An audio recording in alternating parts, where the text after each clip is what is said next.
Halo semuanya, kembali lagi dengan saya Reni. Pada video kali ini saya akan membahas mengenai how to manage foreign exchange risk di dalam international corporate finance. Pertama-tama kita harus tahu dulu nih international corporate finance itu apa ya. International corporate finance adalah bidang keuangan yang mempelajari bagaimana sih perusahaan multinasional atau MNC mengelola keuangan mereka dalam konteks global, termasuk resiko valuta asing, investasi lintas batas, pendana internasional, dan keputusan alokasi modal. Nah, di dalam International Corporate Finance ada beberapa teori utama yang mendasarinya. Salah satunya adalah teori arbitrase atau paritas suku bunga dan harga. Nah, di dalam teori arbitrase ini ada dua hal yang perlu kita ketahui, yaitu ada interest rate parity dan purchase power parity. Nah, interest rate parity atau IRP itu merupakan tingkat keuntungan investasi beresiko sama di dua negara, harus setara setelah memperhitungkan kurs spot dan kurs forward. Nah, dalam menjelaskan hubungan antara suku bunga dan nilai tukar, dalam kondisi paritas, perbedaan suku bunga antara dua negara akan diimbangi oleh perubahan nilai tukar untuk mencegah arbitrase.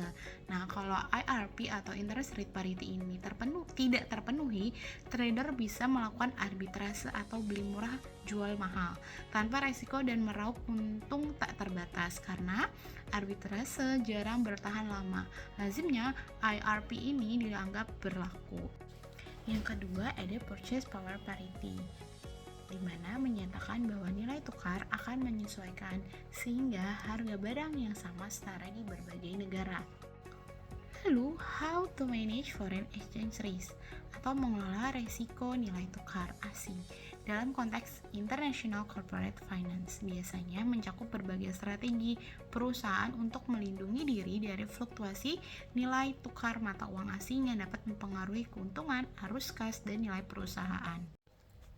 Resiko nilai tukar atau foreign exchange risk muncul ketika perusahaan bertransaksi lintas negara dan nilai mata uang berubah antara waktu kontrak dibuat dan pembayaran dilakukan.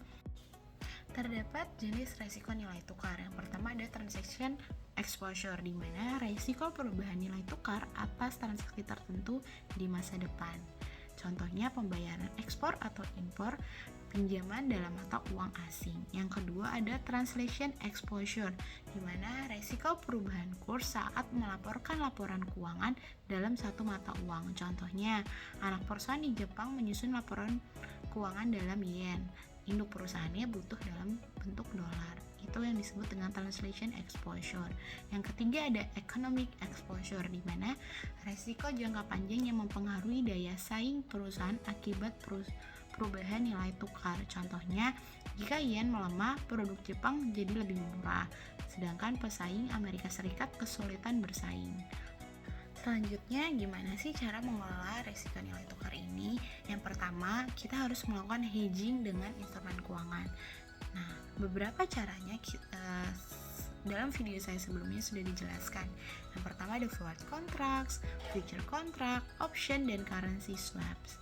Apa sih tujuan manajemen risiko dalam nilai tukar? Yang pertama jelas untuk stabilitas arus kas, yang kedua menghindari kerugian besar akibat fluktuasi kurs, yang ketiga adanya meningkatkan daya saing internasional, dan yang terakhir melindungi nilai perusahaan. Sekian video kali ini, semoga bermanfaat untuk teman-teman semuanya. Terima kasih.